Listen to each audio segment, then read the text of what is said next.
And then the networks decide if they want to then pick it up to a series and order the other 22. So how long was the pilot that you wrote? So the pilots, they're an hour, which in American television, an hour actually is 42 minutes, because the rest is 42 ads. minutes equals 60. So, yes. And the problem with pilots is they're all made at the same time, so you're competing with all the networks. They probably make 60 pilots a year. And so you're competing with the same cast and resources, and they pick probably, 20% of the pilots they make. So it's incredibly wasteful. And what's happened in recent years with Netflix, which has gone straight to series, the idea that there's no pilot. You skip the pilot phase and you go straight to series, and you make 13 or 10 episodes immediately, which is much more cost effective because you're not wasting $10 million making a pilot. But in this particular case, you write the pilot, you shoot the pilot, you get a budget to shoot the pilot. What happened then? We made the pilot. It actually went very well. And it's a big testing. So once you make the pilot, they test it. And what they do it's a bizarre process in America. They get your show. Maybe they do it here, I don't know. But they recruit an audience. They recruit an audience, and then you sit behind, it's like those police interrogation rooms. You're behind a mirror watching an audience watch your show. Right. The audience have a little contraption in their hand. Dials. A little dial, which they can twist. If they're liking what they're seeing, they twist it to like. If they don't like it, they twist it to don't like. And so you're watching on the screen. Oh, my God. You see the lines going up and down. So every moment of the show, you can tell if they like it or don't like it. And then they can look at it, the ages of the audience and the demographics gender-wise. So you can see if there's an explosion, all the guys love it, all the women hate it. If they're kissing, all the women love it, and all the guys don't like it. So it's like a strange chart of like... And you sitting there all the watching the product of your human work. nature come out. And you watching this reaction to your work. Yes, it's the most... It's truly painful. Nerve-wracking, horrible experience of your life. And so... And what you're aiming for is that the lines eventually join up and they go up. And so you start the show here, and by the end of the episode, you're on a perfect curve, up. So then what happens at the end of that pilot? You show the pilot, the reaction seems to be good. What happened then? Yeah, the reaction was great. It was one of the highest testing pilots in the history of Warner Brothers. Yeah. And then what happens is the network, so Warner Brothers was the studio, and the network at the time was called the WB. It then became the CW later. But, and the WB and the CW in America are sort of it's a youth skewing network. So their target demo is basically 12 to 34. But then they ordered the show, and ordering the show means they give you the green light to do what? To do 13 episodes initially. Yeah. But what happened to us was that this was in 2001, and all the press had been like, who wants to see Superman? This is a really boring character, no one's interested. And the show was going to premiere in October, and of course, September 11th happened. And then the press changed, which is America wants a hero, a homegrown hero. And so we became sort of very much a sort of patriotic, a beacon of hope for America post 9/11. So it was timing as well. I think that it really fed into something that was in the ground-well of America at that point, that needed something about American that was honest and pure and about good morals, and it was about family. It was about the heartland of America. So I think it really was a confluence of, it was a good show, it was the right time, and it worked. Amazing. So you write that first season. How do you know the first season is going well for you to be invited to write the second season and ultimately running it for 10 years? Well, we were very lucky that when it premiered, it was the highest rated show in the history of the network. Oh, so it premiered very well, and then by the fourth episode, because the ratings were good, they picked it up for what's called the back nine. So that's how you get to 22. And then that January, they then picked it up for season 2. And then, so we knew very early, even from the first season, that we were going to have a second season. And so then you can sit down and start planning for how you want the season to end, and then how that'll propel you into season 2. So as writers, once you got notice that they were picking this up, had you already sketched out the architecture of the storyline of, I think we had a very rough idea. We always talk about a 5-year plan. We had a sort of touchstone moments and where it would go. But you never want to anticipate or take the audience for granted. So it's for us is we look at every season as its last in terms of like we want it to go on, but we want to make sure that every season's satisfying. That you're not hanging around waiting for things to. So for us, it's No, always we about can't. We can't. ensuring that each season is satisfying in itself and never taking that for granted. Okay, let's have a look at, this was a follow-up to Shanghai Noon, Correct. which basically, because you'd had such a hit with Shanghai Noon, this led to Shanghai Nights. So the same team. Same team. We took it. We sort of saw this franchise as sort of an adventure franchise, so we wanted to take them out of the Old West and put them in a new situation. So we moved them to England, and then they had an adventure there.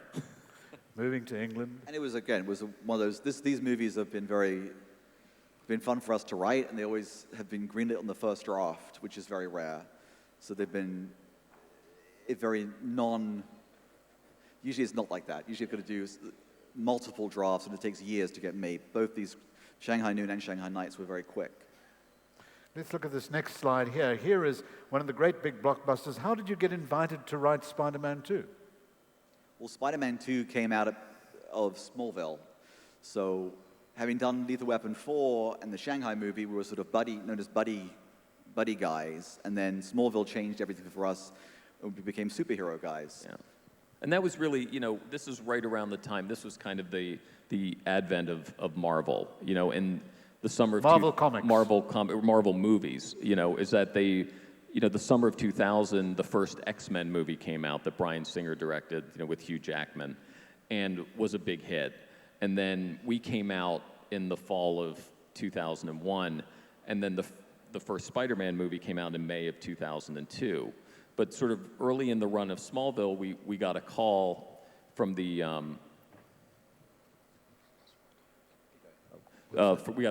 producer 15 minutes.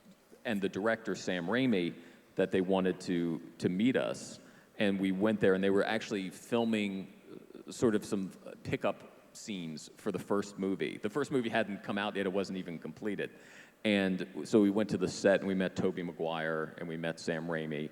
And they said, we really like Smallville. We want you to write the sequel to Spider-Man.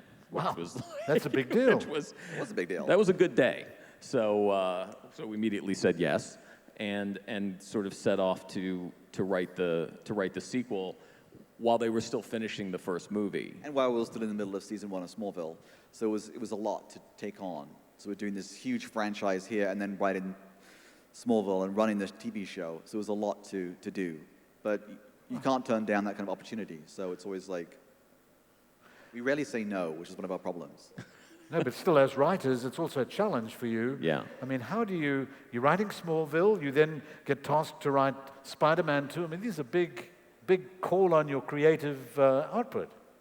Yeah, no, it's very challenging, but you have to take opportunity when it comes. So for us, it wasn't even a second thought. Just looking at this, Herbie, something somewhat unexpected, but a Disney movie that you guys wrote as well? Well, this is something you do, we both got families, so to do a movie like this is a fun thing to see for our kids. And it was a challenge because they were running into production. They were going into production, and they didn't have a script that they liked. So Nina Jacobson, who is the producer of the Hunger Games movies now, but she used to run Walt Disney Studios. She did Pirates of the Caribbean. She did Pirates of the Caribbean as well. And she called us and said, we have this movie, and it's going into production in 4 weeks, but it needs a major rewrite. So we read the script, and we're like, this is going to take us at least 5 weeks. She goes, well, we're going into production in 4. I was like, we're going to need 5. So I think we basically just worked overtime to get the script done. And she didn't read it until the table read. What they do before a big movie is they gather the whole cast around the table and do a reading of the script. And this was a table read. A table read, it's called. And this script was hot off the press, and nobody had read it. And we were sitting there sweating profusely because it's like if they didn't like it, they could shut this movie down. But afterwards, thankfully, they did, and then they went on to make the film. Incredible. Then you decided to call for your mummy. Yeah, so this was a movie that took a long time to get made, oddly, even though when it made $400 million globally. It was a big hit. And it was one of those, how do you change up a franchise? And the idea here was to take it to China and make it about a Chinese mummy. And now they're just about to reboot the whole franchise with Tom Cruise. So there's going to be a whole new mummy, which is going to be... I think set present day. Set in present day. So it's just how do you... this is a Universal Studios property, so it's how do you bring life to a franchise? And this was interesting because this was one of the first Hollywood movies that was co-financed with China. It was done in cooperation with the Chinese government. And obviously starred Jet Li and Michelle Yeoh, who were big Chinese stars. But as Miles said, the challenge there was how do you take a franchise and sort of give it a new spin.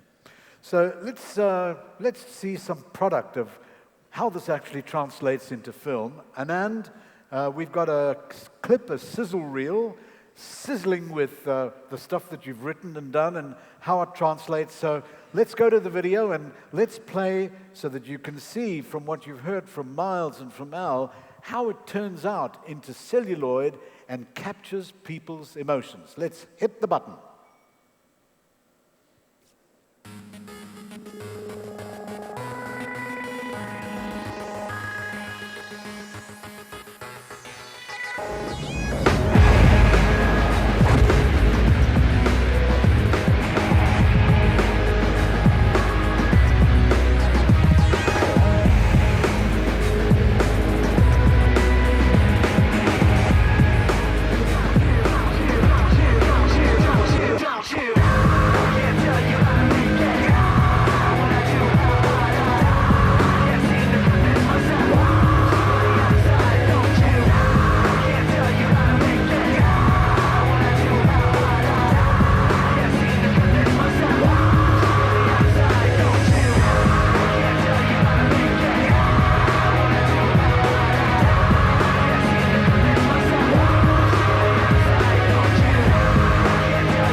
Wow, that is incredible. You know, it's so amazing when you actually see how the script and the idea gets translated into film like that and realize the genius that it takes to think of that, then translate it through the director, through the cast. I mean, this is really sensational work, guys. Thank you. Like tired looking at that. It's exhausting. I mean, what do you think, ladies and gentlemen? Don't you think that's amazing? So, the reason that we showed the Shannara Chronicles and also Into the Badlands, which we want to talk about, is in general, movies need IP, intellectual property. And that intellectual property can be movies, comic books, comic characters, and so forth. But the two of you have always specialized in coming up with something original. So, for example, the Shannara Chronicles, give us a little background about that, and background about your current work, which just today in Variety magazine, the Bible of Hollywood, spoke about Into the Badlands being the biggest opening on cable television. Yeah, it was the third biggest opening in U.S. cable history when it premiered last November. My goodness. So tell us about the Shannara Chronicles, how that came about, and then let's go into the Badlands. Sure. The Shannara Chronicles is based on a very well-known fantasy book series that started in 1977. And we were actually sent this book by our agency. And we sat down, we read it, and we liked it. What was interesting for a fantasy book, you know, Lord of the Rings, you know, some of these, even Game of Thrones, if you guys have seen those are sort of set in fantasy worlds that are completely made up, Chronicles of Narnia. What was interesting about the Shannara Chronicles was that it's set in America thousands of years in the future. So it's sort of thousands of years. Yeah, so it's science fiction merged with fantasy. So it's actually more akin to Star Wars than it is to Lord of the Rings in many ways, because in this world, the gnomes and the trolls, you know, the things you think you know from fairy tales are actually humans mutated from a nuclear war, and that they've developed this society thousands of years in the future, and magic exists. And you know, it's really a hero's journey. You know, in terms of the IP, I mean, there's now an obsession in Hollywood about IP. So it has a fan base of millions of people who have read the books. There are 26 books actually in the series. So for a TV network or a studio, it's attractive because you have that core fan base who will come and watch your show or it your also movie. Translates onto online watching, online viewing. I think there are so many avenues for people to get entertainment. If you have an IP, a property that they know, then obviously you can get that initial watch, the initial view. So it's how do you make noise in a very, very noisy environment. So that's one way to do it. The most obvious way is an IP. And this felt like to us, it was a great IP, but also had a great story. Okay, so Into the Badlands. Give us the background, do the setup for us, tell us about it, and tell us how that main character came into your consciousness.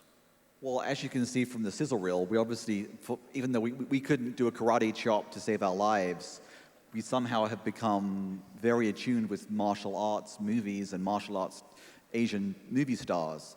So we know a lot about that, bizarrely, even though it's not something that we could do. Yeah.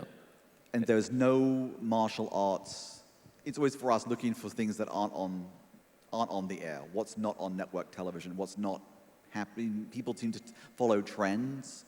So how do you break the trend and do something different? So this is an idea to do a martial arts show. The last real martial arts show in American television that was successful was Kung Fu, which is a show in the 1970s.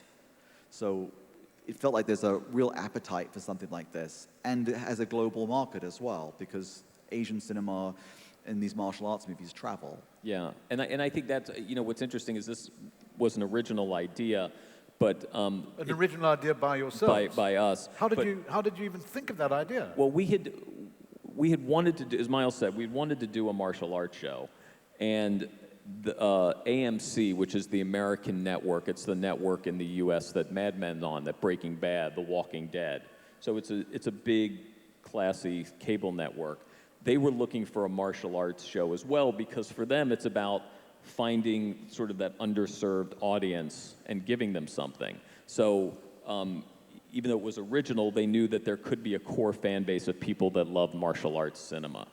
And it was interesting how this one, because we've done so many sort of martial arts projects, we didn't want to repeat ourselves, and we also didn't want to. I think that's always the thing as writers. You have to challenge yourself to do something different. Otherwise, you fall into tropes, and it becomes boring as writers. So it's always having to challenge yourself to do something different, and really try and break the mold of what you've been known for, but also what's not being served right now.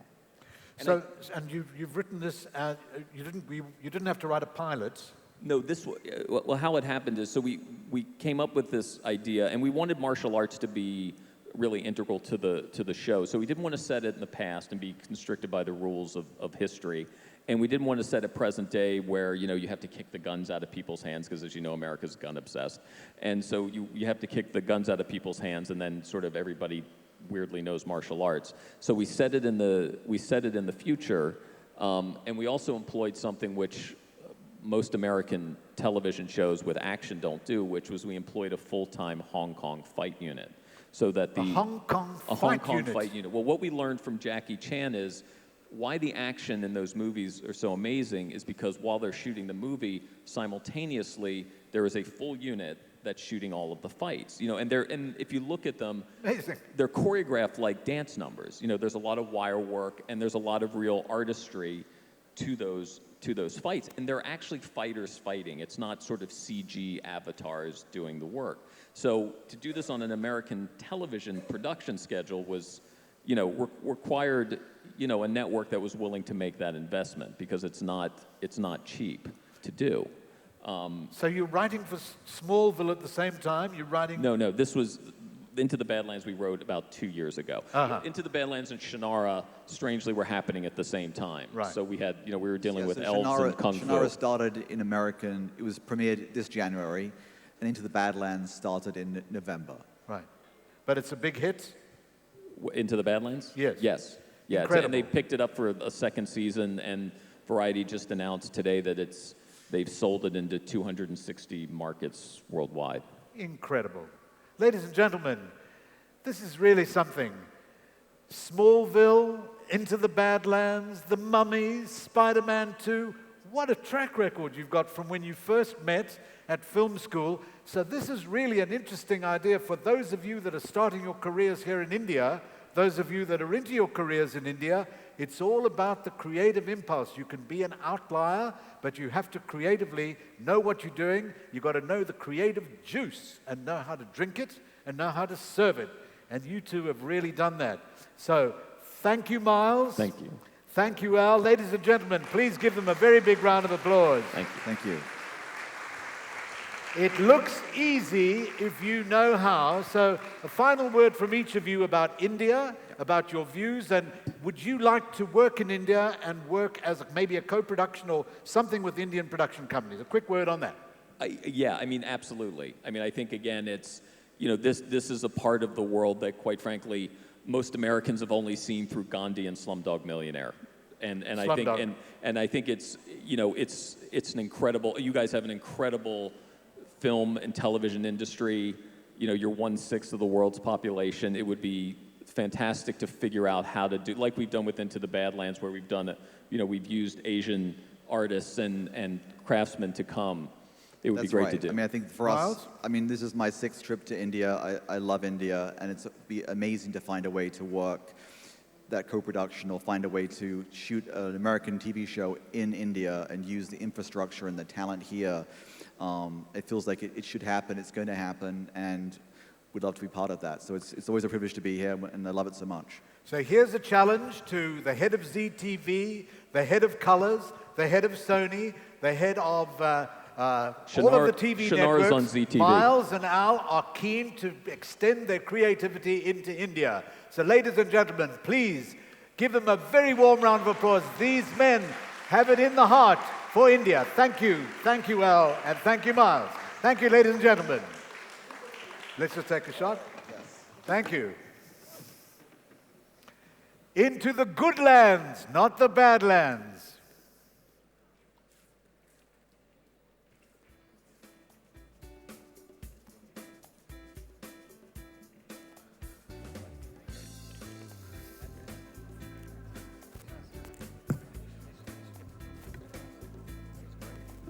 Thank you so much, Mr. Alfred Gold, Miles Miller, and Ralph Simon for a wonderful session. Now moving on to our next session, Future-Proofing Broadcast Distribution. The session will be moderated by Mr. Avnindra Mohan, who's President Legal and Regulatory, Z Network.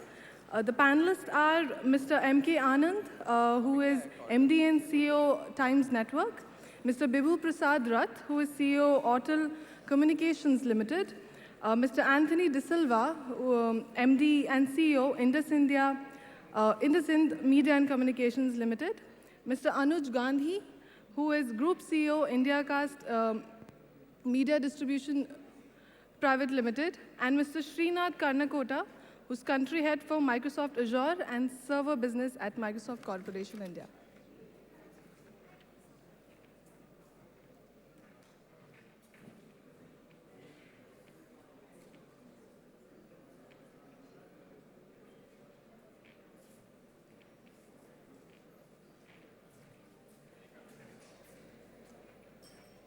And moderator on the stage to start the session, please.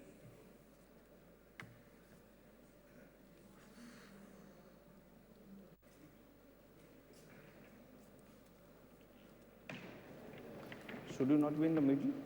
I don't know. I have been asked to. Anyway, that I am in the middle or at the side doesn't matter much.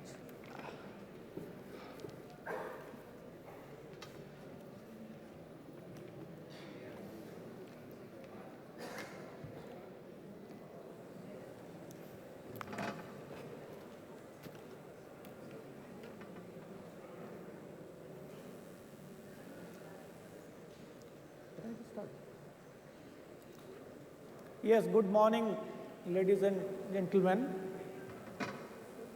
I am again before you, but this time as a moderator. See this, yesterday I told you that the entire gamut of our broadcasting and distribution industry is heavily regulated. And today this session, in fact, there was a original program wherein the regulator was to come and deliver a keynote address. So therefore, we were thinking that our discussion is also going to be regulated.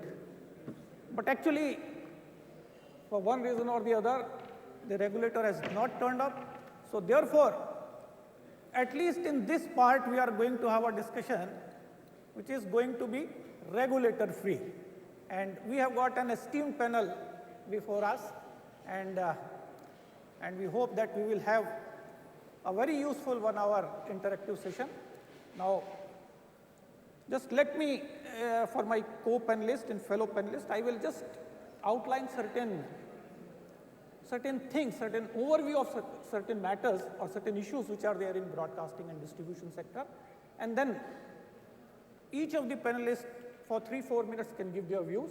After that, if out of their talk, if any other issue arises, we will discuss that. And thereafter, we would like to make this session more as an interactive session, wherein we would like that as an audience, you also become one of the participants in this session and raise queries and questions, and we'll be very glad to answer those questions. Now, giving you an overview of the things. See, there is a paradigm shift in the viewing of television. Earlier, it was what you call a fixed place and fixed time kind of viewing. Now, it is time and place convenient access. I often say that now it is for any. For any means any screen, any content, any network, and any time. And most important thing is now there is a growing convergence in the sense that now you can use the same network to deliver different content, and you can use different networks to deliver the same content. For example, the multi-system operator can deliver you the video as they have been doing,